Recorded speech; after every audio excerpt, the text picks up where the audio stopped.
Hello friends, welcome to the study with micro. मैं रंजीत सिंह आप सभी के बीच एक नए टॉपिक के साथ जो मृदा के प्रकार से है।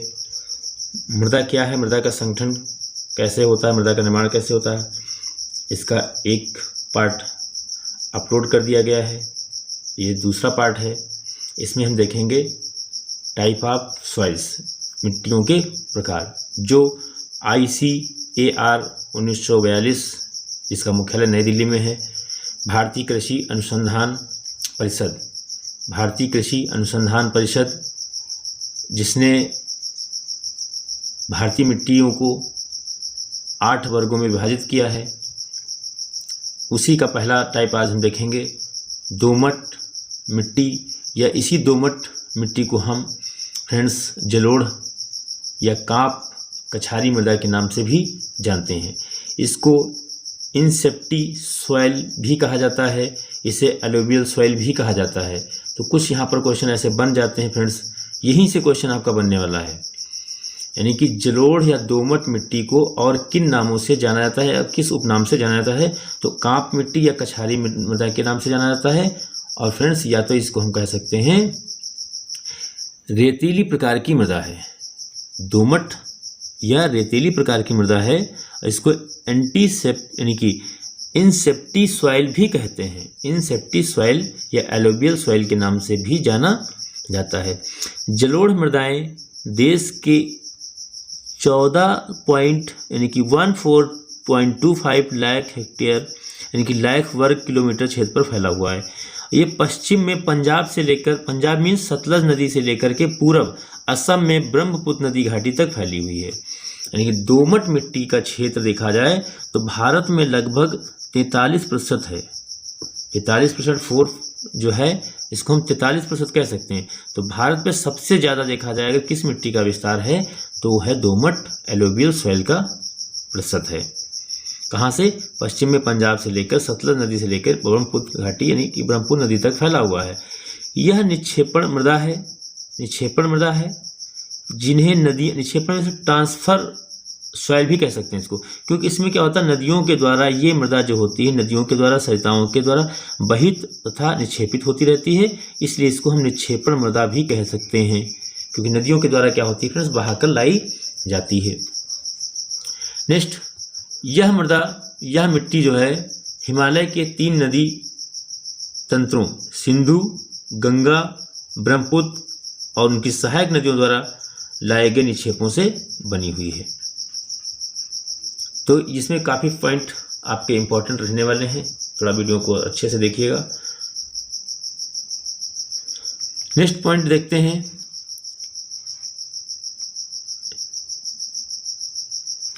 नेक्स्ट पॉइंट जो आपका है वो है राजस्थान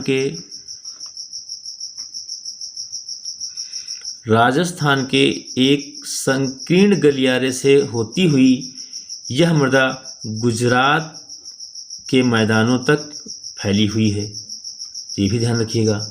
प्रायद्वीपीय प्रदेश में यह मिट्टी पूर्वी तट की नदियों के डेल्टाओं और नदियों की घाटियों में पाई जाती है। तो फ्रेंड्स, जहाँ जहाँ नदियाँ मिट्टी बहा कर ले जाएंगी, चाहे आपका वो प्रायद्वीपीय प्रदेश हो, चाहे वो जो है तटीय इलाका हो, नदियों का बहाव अगर वहाँ पे है, डेल्टाओं के पास की जो नदियों की घाटियों के पास की जो भी मृदा होगी वो आपकी एलोवियल सॉइल जलोढ़ मृदा कहलाएगी। जलोढ़ मृदाएं गठन में बलुई दोमट मिट्टी से चिकनी मिट्टी की प्रकृति की पाई जाती हैं।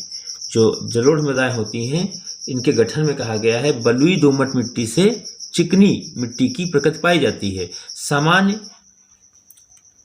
सामान्य रूप से दोमट मिट्टी में 40% जो है, दोमट मिट्टी में 40% बालू के कण और 40% ही मृतिका यानी कि क्ले के कण और 20% सिल्ट गाद के कण पाए जाते हैं। तो ये भी संगठन आपको ध्यान रखना है। अगर देखा जाए तो 40% जो है यानी कि एलोवियल सॉइल का जो निर्माण होता है उसमें 40% बालू के कण होते हैं, 40% ही क्ले मतलब क्ले मीन्स मृतिका इनके होते हैं, और सिल्ट गाद 20% होते हैं। नेक्स्ट,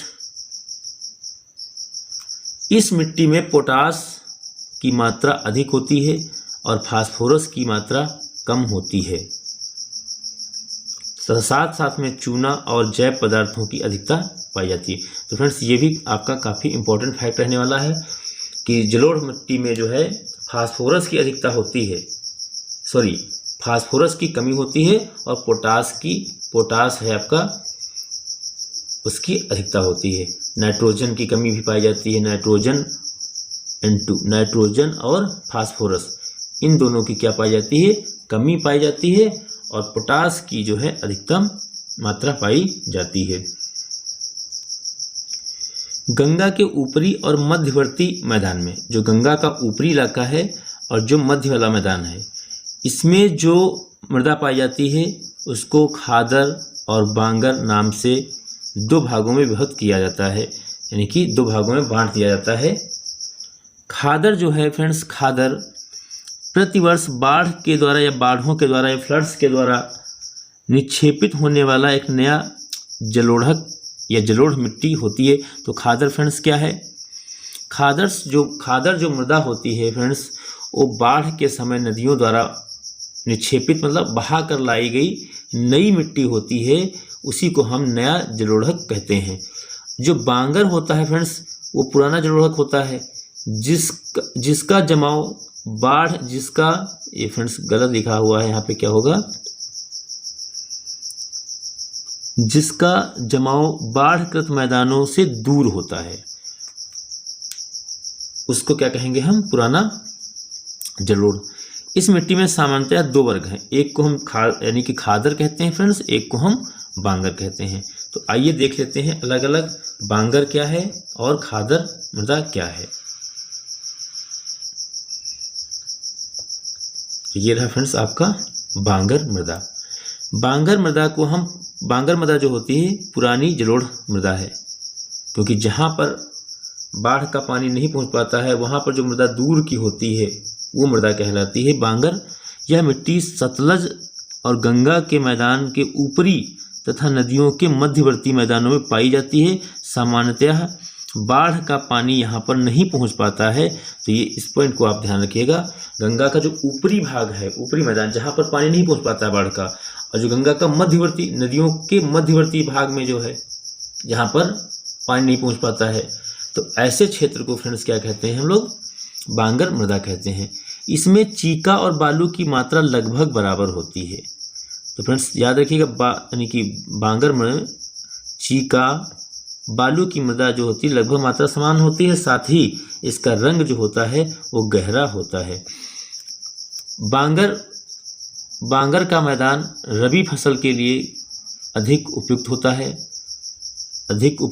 रबी फसल के लिए।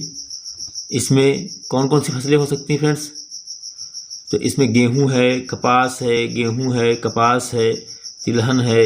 वैसे तो कपास काली मिट्टी में बहुत ज़्यादा उपजाऊ होता है। दलहन, मक्का जैसी फसलों की कृषि बहुतता से हो सकती है। पूर्वी तटी मैदान के ऊपरी भाग में बांगर मिट्टी पाई जाती है, जिसमें तंबाकू, मक्के की कृषि की खेती बहुत की जाती है। यानी कि पूर्वी तटी मैदान और ऊपरी भाग में बांगर मिट्टी पाई जाती है। हाल ही के वर्षों में इस प्रकार की मृदा में कपास और गन्ने की खेती भी प्रधानता से दी जा रही है, ये ध्यान रखिएगा। यानी कि बांगर मिट्टी में गन्ने की खेती भी और कपास की खेती भी की जा सकती है। आइए देखते हैं क्या है खादर मृदा।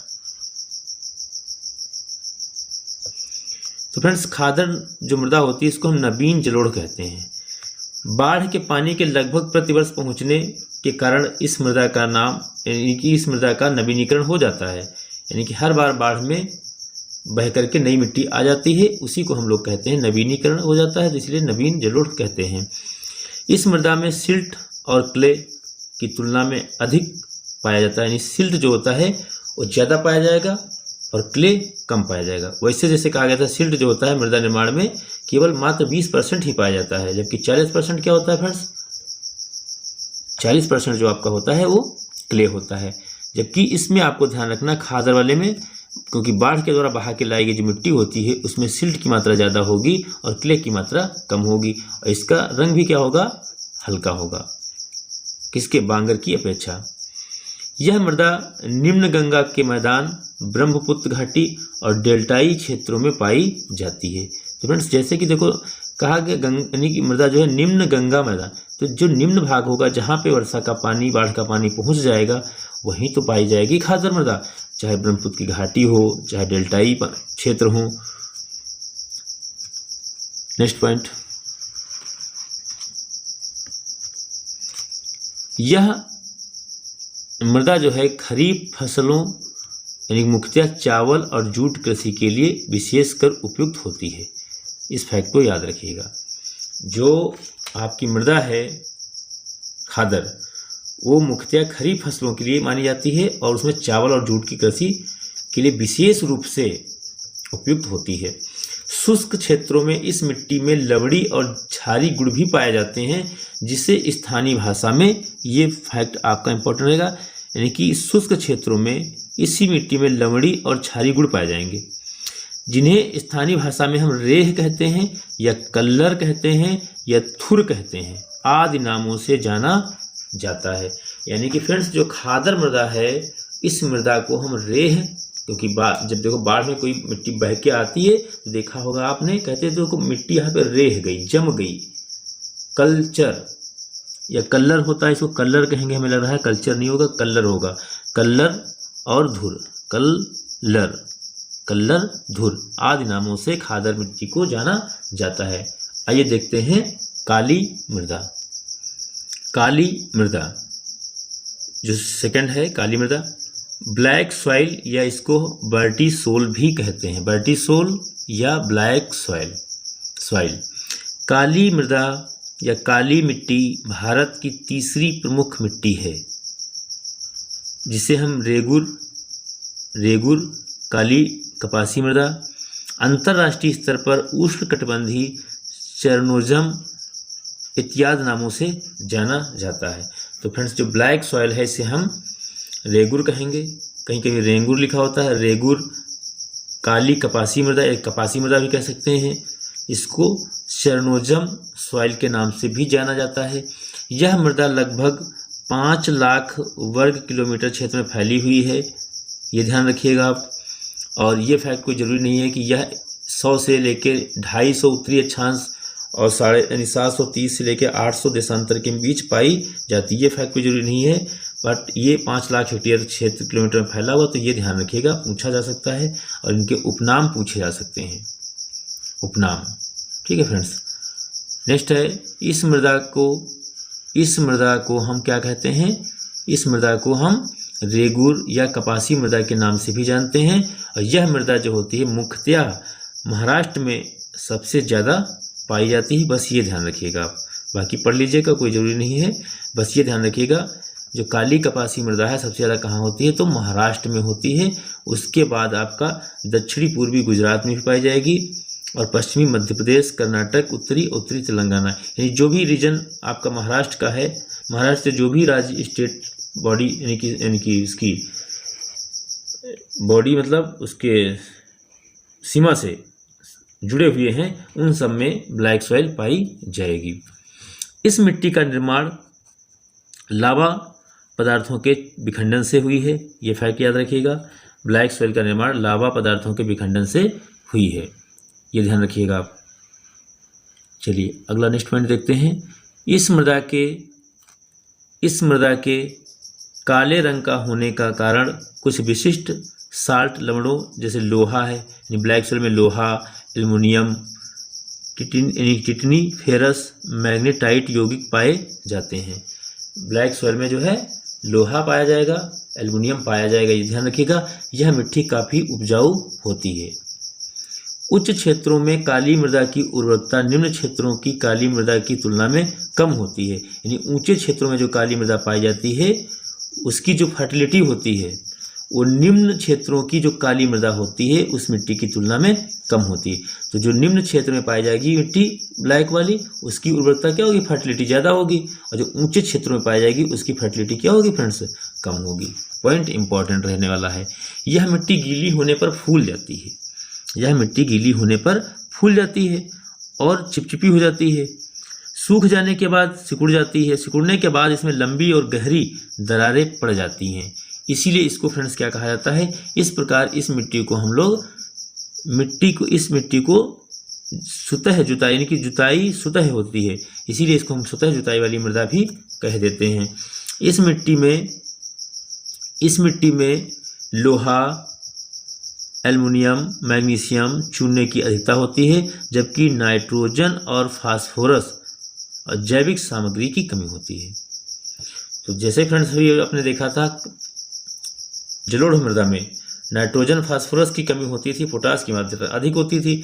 ऐसे ब्लैक सॉइल में ध्यान रखना आपको, नाइट्रोजन फास्फोरस और जैविक सामग्री की कमी रहेगी, और आपकी एल्युमिनियम है, और देखो एम फॉर मैग्नीशियम, देखो मैग्नीशियम का क्या होता है, Mg होता है, एल्युमिनियम का क्या होता है फ्रेंड्स, Al होता है तत्व, और लोहे का क्या होता है, Fe होता है।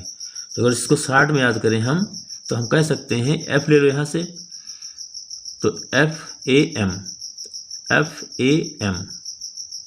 FM बोलते हो, तो FAM, FM जो होता है ऐसे बोल सकते हो फ्रेंड्स, FM या FAM। F फॉर लोहा हो जाएगा, Fe, एल्युमिनियम हो जाएगा, Al, और मैग्नीशियम, इनकी तो, और साथ में FM चूना लगा के। फ्रेंड्स याद करने के लिए आपको कुछ भी करना पड़ सकता है। FM चूना लगा के ब्लैक मेल करता है, और नाइट्रोजन फास्फोरस जो होता है नफ, यानी कि नफा नहीं होता है। ये ध्यान रखिएगा, आपको ट्रिक बनाना पड़ेगा फ्रेंड्स। यह मृदा कपास की कृषि के लिए उत्तम मानी जाती है। इसके अलावा इस मृदा में मूंगफली, तंबाकू, गन्ना, दलहन आदि तिलहन अनुकूल है। यह मृदा जो है जल धारण क्षमता इसकी क्या होती है, अधिक होती है। इस फैक्ट को आपको ध्यान रखना है। यही कारण है कि यह मिट्टी शुष्क कृषि के लिए अनुकूल है, एक क्षेत्रीय मिट्टी है, एक एवं मिट्टी का आदर्श पार्श्व चित्र देखने को मिलता है। चलिए नेक्स्ट मृदा देखते हैं, लाल और पीली मृदा। लाल और पीली मृदा, नेक्स्ट फ्रेंड है लाल और पीली मृदा। इसको हम एल्फी सोल सॉइल या रेड सॉइल के नाम से जानते हैं। यानी कि एलो सॉइल भी कहते हैं। भारत में यह दूसरी प्रमुख मिट्टी है। पहली आपने देखा होगा तो एलोबियल सॉइल थी, एलोबियल सॉइल, जिसको हम जलोढ़ मृदा बोलते हैं। दूसरी कौन है, लाल मृदा है, और तीसरी कौन है, ब्लैक सॉइल है। तो ये आपको थोड़ा सा ध्यान रखना होगा। कुल मिट्टियों में 18% भाग पर पाई जाती है, 18% भाग पर पाई जाती है, ये ध्यान रखिएगा। और इसका लगभग जो विस्तार क्षेत्रफल में है तो 5 पॉइंट कुछ है लाख हेक्टेयर है। इसीलिए देखा होगा ब्लैक सॉइल का 5 लाख वर्ग किलोमीटर था। यह इसका निर्माण ग्रेनाइट और नीस जैसे शिष्ट रूपांतरित चट्टानों के विखंडन से हुआ है। ब्लैक सॉइल का निर्माण जैसे आपने देखा था चट्टानों के, यानी कि एक प्रकार से कह सकते हो विखंडन से, लावा पदार्थों के विखंडन से हुआ था, लावा पदार्थों के विखंडन से हुआ था। और इसमें ग्रेनाइट और नीस जैसी शिष्ट रूपांतरित चट्टानों के विखंडन से टूटने से लाल पीली मृदा का निर्माण होगा। लोहे के ऑक्साइड की उपस्थिति के कारण इनका रंग लाल होता है, ये ध्यान रखिएगा। अगर पूछा जाए किस ऑक्साइड की उपस्थिति के कारण इस मृदा का रंग लाल होता है, तो लोहे के ऑक्साइड की उपस्थिति के कारण इस मृदा का कलर लाल होता है। चलिए नेक्स्ट पॉइंट देखते हैं। इस मिट्टी का रंग कुछ चॉकलेटी कलर या पीला भी दिखता है, इसीलिए इसे पीली मिट्टी भी कहा जाता है। यह मिट्टी प्रवेश्य होती है, इसमें कंकड़ भी पाए जाते हैं। यह मिट्टी बिहार के संथाल परगना, छोटा नागपुर पठार, पश्चिम बंगाल आदि जो है राज्यों में पाए, यानी उत्तर प्रदेश के झांसी में, ललितपुर में, मिर्ज़ापुर, बांदा में पाई जाती है। तो आप यूपी से हैं तो इस फैक्ट को आप याद रखिएगा। यानी अगर फ्रेंड्स यहाँ से फैक्ट बन जाए कि जो लाल पीली मृदा है वो उत्तर प्रदेश के किस किस जिले में से प्राप्त होती है, तो झांसी, ललितपुर और मिर्जापुर। बात करें अगर हम बुंदेलखंड रीजन में पाई जाती है और आपका बांदा, ये आपको ध्यान रखिएगा। इस मिट्टी में नाइट्रोजन, फास्फोरस और ह्यूमस की कमी होती है। आपने फ्रेंड्स अक्सर देखा होगा नाइट्रोजन, फास्फोरस, ह्यूमस की कमी अक्सर करके देखने को आपको मिलेगी, जबकि थोड़ा ये ध्यान रखना जलोढ़ मिट्टी में आपको नाइट्रोजन, फास्फोरस की कमी देखने को मिलेगी, उसमें ह्यूमस नहीं था फ्रेंड्स। ह्यूमस की मात्रा उसमें सबसे ज़्यादा होती है, ध्यान रखिएगा। इस मिट्टी में मुख्यतः मोटे अनाज, दलहन, तिलहन की कृषि की जाती है। तीव्र अपरदन से इस मिट्टी की मुख्य समस्या है। यानी ये मिट्टी जो आपकी फ्रेंड्स है तो सबसे ज़्यादा जो है किससे कटती है, देखो फ्रेंड्स यहाँ पे स्क्रीन पर नहीं बढ़ाया है बुक को और फैक्ट पढ़ते गए, तो यहाँ पर फ्रेंड्स देखते हैं इसमें नाइट्रोजन, फास्फोरस, ह्यूमस की कमी होती है। मोटे अनाज, दलहन, तिलहन की कृषि की जा सकती है और तीव्र अपरदन से इस मिट्टी की मुख्य समस्या है। अगर पूछा है किस मिट्टी में सबसे ज़्यादा कटाव होता है तो लाल मृदा और या पीली मृदा में सबसे ज़्यादा कटाव होता है। नेक्स्ट देखते हैं फ्रेंड्स लेटेराइट मृदा। लेटेराइट मृदा यह स्थानबद्ध मिट्टी है जो लगभग 1.26 लाख किलोमीटर क्षेत्र में पाई जाती है। वास्तव में लाल मिट्टी का ही एक विशिष्ट प्रकार है जिसका निर्माण मानसूनी जलवायु की विशिष्टता का परिणाम है। मानसूनी जलवायु में आर्द्र एवं शुष्क मौसम वैकल्पिक रूप से पाया जाता है, जिसके परिणाम स्वरूप इस मिट्टी का निर्माण होता है। यानी फ्रेंड्स ये पॉइंट आपको ध्यान रखना है, मानसूनी जलवायु यानी जहाँ पर सर्वाधिक वर्षा होगी फ्रेंड्स, जहाँ पर सर्वाधिक वर्षा होगी या वहाँ का मौसम शुष्क होगा, लेटेराइट मिट्टी का निर्माण वहीं पे होगा। यह मिट्टी जो है सामान्यतः 200 सेंटीमीटर से अधिक वर्षा वाले क्षेत्रों में पाई जाती है। इसको भी आपको ध्यान रखना है फ्रेंड्स। लेटेराइट जो मिट्टी है इस मिट्टी को हम देखेंगे। इसका जो नेक्स्ट पॉइंट है, अधिक वर्षा के कारण लेटेराइट चट्टानों का निक्षालन की क्रिया होती है। परिणाम स्वरूप सिलिका, चूने के अंश रिस कर यानी कि टूट करके नीचे चले जाते हैं। मृदा के रूप में लोहा और एल्युमिनियम के यौगिक बच जाते हैं। शुष्क मौसम में यह मिट्टी सूखकर ईंट की भांति काम करती है, कठोर हो जाती है। कहने का मतलब फ्रेंड्स, जब ये मिट्टी सूखती है तो बिल्कुल पत्थर जैसी, ईंट जैसी हो जाती है, कठोर, एवं गीली होने पर ये दही जैसी चिपचिपी हो जाती है। तो ये भी ध्यान रखिएगा फ्रेंड्स। यह मिट्टी पूर्वी और पश्चिमी घाट, राजमहल की पहाड़ी, केरल, कर्नाटक, उड़ीसा आदि क्षेत्रों में पाई जाती है। असम के कुछ क्षेत्रों में और मेघालय के पठारी स्थानों पर पाई जाती है। ये भी आपको ध्यान रखना होगा। इसका सर्वाधिक विस्तार अगर पूछा जाए फ्रेंड्स, सर्वाधिक विस्तार, लेटेराइट मृदा का सर्वाधिक विस्तार कहाँ है? केरल में है। ये पॉइंट याद रखिएगा। इस मृदा में चूना, नाइट्रोजन, पोटास, ह्यूमस की कमी होती है, इसलिए ये भी फैक्ट आपका काफ़ी इंपॉर्टेंट। सब में आपने देखा होगा नाइट्रोजन, फास्फोरस की कमी होती है, और इसमें देखो चूना, नाइट्रोजन, फास्फोरस या ह्यूमस सबकी कमी पाई जाती है। चूने की कमी के कारण यह मृदा जो होती है फ्रेंड्स, चूने की कमी के कारण यह मृदा जो होती है वो अम्लीय प्रकृति की होती है। और अम्लीय प्रकृति जो होती है, अम्ल यानी कि इसका जो रीडिंग होता है वो क्या हो जाता है, 0 से 7 के बीच में पीएच मान होता है। पीएच मान कितना होगा? पीएच मान इसका 0 से 7 के बीच में होगा। अगर 7 है तो उदासीन, और 7 से ऊपर होगा तो क्षारीय मृदा कहलाती है। और चूने की कमी से ऐसा होता है, ये भी ध्यान रखिएगा। चलिए नेक्स्ट पॉइंट देख लेते हैं। इस मिट्टी की उर्वरा शक्ति, जो फर्टिलिटी होती है, पावर, वो लाल मिट्टी से कम होती है। यानी कि जो आपकी लेटेराइट मिट्टी है, ये रेड मिट्टी से, रेड सॉइल से क्या होती है, कमज़ोर होती है उपजाऊपन में। इस मिट्टी में मोटे अनाज, दलहन, तिलहन की खेती अच्छी की जाती है। अम्लीय होने के कारण इस मिट्टी में चाय की कृषि भी की जा सकती है। नेक्स्ट है पर्वतीय मृदा। इसको फ्रेंड्स, इसे हम बनी यानी कि फॉरेस्ट सॉइल भी कहते हैं। पर्वतीय ढलानों पर विकसित होने के कारण इस मिट्टी की परत पतली होती है। इस मिट्टी में जीवाश्म की यानी कि ह्यूमस जो ह्यूमस होता है, ह्यूमिडिटी होता है, जीवांश होता है, इसकी अधिकता पाई जाती है। ये जीवांश जिसको हम ह्यूमस कहते हैं फ्रेंड्स, अधिकतर अनअपघटित होते हैं, परिणामस्वरूप ह्यूमिक अम्ल का निर्माण होता है और जिस कारण ये मिट्टी अम्लीय हो जाती है।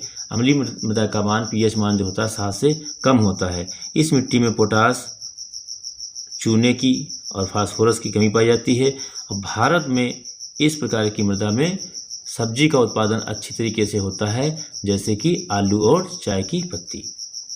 नेक्स्ट जो मृदा आपकी है वो है एरिडी सोल। यानी इसको हम मरुस्थली सोल यानी कि मरुस्थली सॉइल के नाम से, यानी इसको हम कह सकते हैं डेजर्ट सॉइल, या इसको हम कह सकते हैं मरुस्थली मिट्टी। तो आइए देखते हैं मरुस्थली मृदा क्या है। तो इसको हम एरिडीसोल कहते हैं। क्या कहते हैं फ्रेंड्स? एरिडीसोल कहते हैं। इस मिट्टी का लगभग भौगोलिक विस्तार जो है 1.42 लाख वर्ग किलोमीटर क्षेत्र में पाया जाता है। ये मुख्यतः मिट्टी पश्चिमी राजस्थान, दक्षिणी पंजाब और दक्षिणी हरियाणा और उत्तरी गुजरात में पाई जाती है। तो फ्रेंड्स, गुजरात को सेंटर पास, इसको राजस्थान को सेंटर में रखने के बाद जो भी इनसे जुड़े हुए स्टेट हैं, जैसे पंजाब का निचला वाला हिस्सा दक्षिणी भाग आ जाएगा, इस तरीके से दक्षिणी हरियाणा और उत्तरी ऊपर का गुजरात आ जाएगा। हाल के वर्षों में मरुस्थल का फैलाव पूरब की ओर हुआ है और दक्षिण पश्चिम उत्तर प्रदेश के कुछ हिस्से भी इससे प्रभावित हुए हैं। तो ये पॉइंट आप यूपी के दृष्टि से अच्छा रहेगा। दक्षिण पश्चिम उत्तर प्रदेश का कुछ हिस्सा जो है प्रभावित हुआ है मरुस्थली मृदा के कारण। यानी मरुस्थली मृदा जो है उत्तर प्रदेश में कहाँ पाई जाएगी? तो दक्षिणी पश्चिमी उत्तर प्रदेश में पाई जाएगी। ये आपको ध्यान रखना होगा। यह वास्तव में बलुई मिट्टी है जिसमें लोहा, फास्फोरस पर्याप्त होता है, नाइट्रोजन, ह्यूमस की कमी होती है। इस मिट्टी में मुख्यतः मोटे अनाजों की कृषि की जाती है, परंतु सिंचाई की पर्याप्त सुविधा होने पर कपास और गेहूं की खेती भी की जा सकती है। आइए देखते हैं नमकीन या क्षारी मिट्टी। इस मिट्टी को हम रेह, ऊसर, कल्लर आदि के नाम से भी जानते हैं। इस मिट्टी को 1 लाख वर्ग किलोमीटर क्षेत्र में पाई जाती है। यह मिट्टी छिटपुट रूप से पाई जाती है। इस मिट्टी का विकास वैसे क्षेत्रों में हुआ है जहां जल निकास की समुचित व्यवस्था का अभाव है, कमी है। ऐसी स्थिति में केशिकाकर्षण कैपिलरीज एक्शन की क्रिया द्वारा सोडियम, कैल्शियम, मैग्नीशियम के लवण मृदा की ऊपरी सतह पर निक्षेपित हो जाते हैं और फलस्वरूप इस मिट्टी में लवण की मात्रा काफ़ी बढ़ जाती है। समुद्र तटीय क्षेत्रों में ज्वार के समय नमकीन जल के भूमि पर फैल जाने से इस मृदा का निर्माण होता है। नमकीन पट्टियों में सोडियम क्लोराइड, सोडियम सल्फेट की अधिकता होती है। सोडियम क्लोराइड और सोडियम फास्फेट की अधिकता होती है। क्षारीय मृदा में सोडियम बाइकार्बोनेट की अधिकता होती है। ऐसी मृदाओं में नाइट्रोजन की कमी होती है। किसमें? क्षारीय मिट्टी या नमकीन मिट्टी में नाइट्रोजन की कमी होती है। और यह जो होती है यह एक अंतः क्षेत्रीय मृदा है जिसका विस्तार सभी जलवायु प्रदेशों में पाया जाता है। यह एक अनुपजाऊ मृदा है और इसके उपाय हैं जो सुधारने के, वो है हरी खाद का प्रयोग करें, जिप्सम का प्रयोग करें, जल निकासी की उत्तम व्यवस्था करें, खेतों को जल से भरकर लवण के घुल जाने तक इंतजार, यानी कि जल को बहा दें। घुल जाने के पश्चात जल को बहाकर बाहर निकाल दें। नहरों से रिसने वाले जल पर काबू पाना चाहिए और समुचित सिंचाई की व्यवस्था को अपनाना चाहिए। नेक्स्ट आपकी जो मृदा है वो है आपकी पिट मृदा है। आइए देख लेते हैं पिट मृदा के बारे में। तो फ्रेंड्स, जो पिट मृदा है आपकी, इसको हम जैविक मिट्टी भी कहते हैं। दलदली क्षेत्रों में ये पाई जाती है। अधिक मात्रा में जैविक पदार्थों के जमा हो जाने के कारण इस मिट्टी का निर्माण होता है। इस प्रकार की मिट्टी को हम काली, भारी और अथवा अम्लीय मिट्टी होती है। यह मिट्टी मुख्यतः उत्तर प्रदेश के अल्मोड़ा, उस समय उत्तराखंड था, अब वर्तमान में फ्रेंड्स क्या है? उत्तराखंड है। उत्तराखंड के अल्मोड़ा, सुंदरबन डेल्टा एवं निम्न डेल्टाई क्षेत्रों में पाई जाती है। जल की मात्रा कम होते ही ऐसी मिट्टी में चावल की कृषि की जाती है। पिट मृदा के विकास के लिए सर्वाधिक अनुकूल जो क्षेत्र है वो भारी वर्षा और उच्च आर्द्रता से युक्त क्षेत्र है। तराई प्रदेश में गन्ने की खेती भी की जाती है जैविक मृदा में। तो ये रहा फ्रेंड्स आज का वीडियो। तो वीडियो कैसा लगा आपको? अगर वीडियो अच्छा लगा हो तो वीडियो को लाइक शेयर करिएगा और चैनल को सब्सक्राइब कर लीजिएगा। मिलते हैं नेक्स्ट वीडियो में। तब तक के लिए जय हिंद, जय भारत, जय संविधान।